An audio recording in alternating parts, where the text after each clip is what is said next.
Assalamualaikum.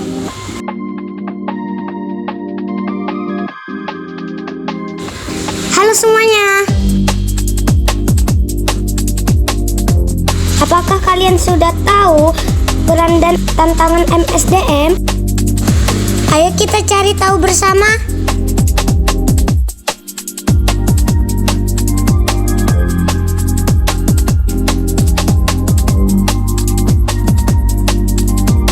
Untuk mempelajarinya kita akan dibantu oleh kakak dan abang yang cantik dan ganteng ini loh.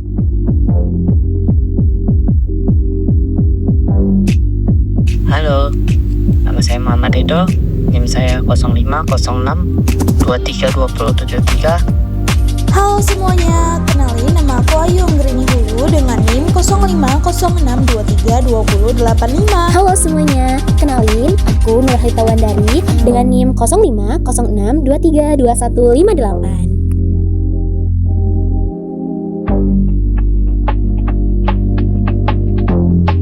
Oke, check this out.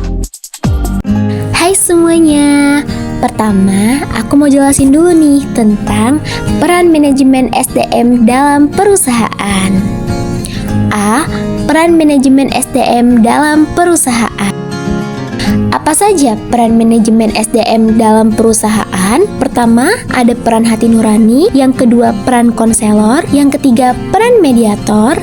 Yang keempat, peran juru bicara. Yang kelima, peran pemecah masalah. Dan yang keenam, peran agen perubahan. Nah, untuk penjelasan lebih lanjut, yuk kita simak materi berikutnya. Halo teman-teman, di sini kita akan membahas tentang peran spesialis SDM. Apa saja peran spesialis SDM? Pertama, menjaga hubungan kerja dengan pengusaha lokal. Kedua, perekrutan karyawan. Ketiga, perencanaan dan pengembangan karyawan. Keempat, menangani program pembayaran perusahaan. Kelima, pengelolaan kinerja. Keenam, analisis pekerjaan. Tantangan manajemen sumber daya manusia dalam sebuah perusahaan. Yang pertama ialah perubahan lingkungan industrial, kedua lingkungan internal, ketiga penetrasi visi, keempat membangun kapabilitas organisasi. Mengubah sistem psikososial, keenam peningkatan ukuran tenaga kerja, ketujuh desain pekerjaan dan struktur organisasi, kedelapan kepuasan kebutuhan tingkat tinggi. Kesembilan, sistem informasi terkomputerisasi. Kesepuluh, sistem sosial kesejahteraan. Kesebelas, kemajuan teknologi. Kedua-belas, perubahan lingkungan hukum.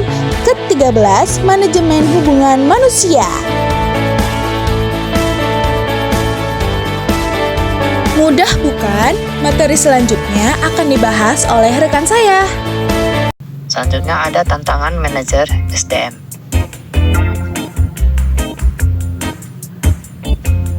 Tantangan manajer SDM ada dua, yaitu tantangan internal dan yang kedua ada tantangan eksternal. Tantangan eksternal yang pertama ada perubahan lingkungan bisnis yang cepat. Yang kedua ada globalisasi dari sudut MSDM.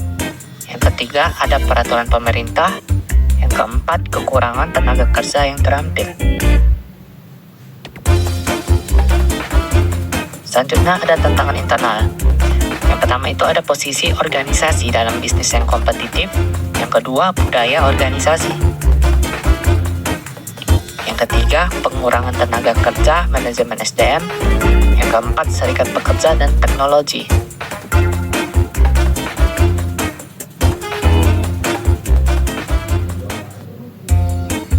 Adapun cara mengatasi tantangan MSDM di dalam perusahaan.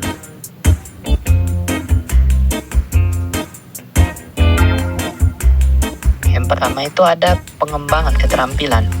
Yang kedua, penggunaan teknologi. Yang ketiga, rekrutmen yang efektif. Yang keempat, pengelolaan kinerja. Yang kelima, kepatuhan hukum dan peraturan. Yang keenam, pengembangan lingkungan kerja yang inklusif. inklusif. Manajemen sumber daya manusia atau yang biasa dikenal dengan MSDM memiliki peran krusial dalam mencapai sebuah tujuan organisasi dengan cara mengelola, mengembangkan, dan juga memelihara karyawan secara efektif. Nah, fungsi utama dari MSDM itu mencakup perencanaan, pengorganisasian, pengembangan, dan juga evaluasi kinerja karyawan. Di dalam konteks ini, manajer SDM bertanggung jawab untuk memastikan bahwa karyawan-karyawannya itu merasa puas dan termotivasi, yang pada gilirannya meningkatkan produktivitas organisasi. Bagaimana? Gampang bukan?